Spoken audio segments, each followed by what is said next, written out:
नाम शापित हवेली। गांव से कुछ दूर घने जंगल के बीच एक पुरानी हवेली थी, जिसके बारे में कहा जाता था कि वहां कोई जाता है तो वापस नहीं आता। गांव वाले उस हवेली को शापित हवेली कहते थे। कई साल पहले उस हवेली में ठाकुर वीरेंद्र सिंह अपनी पत्नी और बेटी के साथ रहते थे। एक रात अचानक उनकी बेटी की रहस्यमयी मौत हो गई। कहा जाता है बेटी की आत्मा अब भी उस हवेली में भटकती है।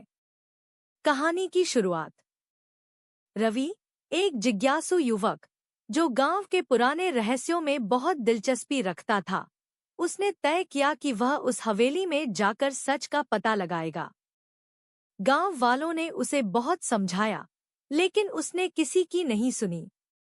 रात को रवि अपने कैमरे और टॉर्च लेकर हवेली पहुंच गया। हवेली बिल्कुल वीरान थी। हर कोने में जाले और धूल जमी थी। दीवारों पर अजीब सी खून के धब्बे थे और हवेली में हर थोड़ी देर में किसी के रोने और हंसने की आवाजें गूंजती थी। जैसे ही वह अंदर बढ़ा, दरवाजा अपने आप बंद हो गया। रवि घबरा गया, लेकिन हिम्मत करके अंदर गया।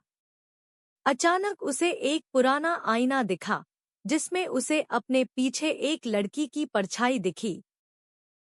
उसने मुड़कर देखा, लेकिन वहां कोई नहीं था। फिर अचानक उसे वो लड़की सामने दिखी, सफेद कपड़े, उलझे बाल, खून से सना चेहरा और डरावनी लाल आंखें। वो लड़की धीमे धीमे उसकी तरफ बढ़ने लगी।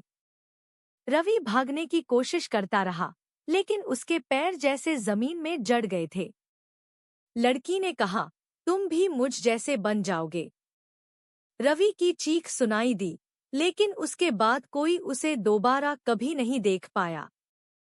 सुबह गांव वालों ने सिर्फ उसका कैमरा और खून के धब्बे हवेली के बाहर पाए।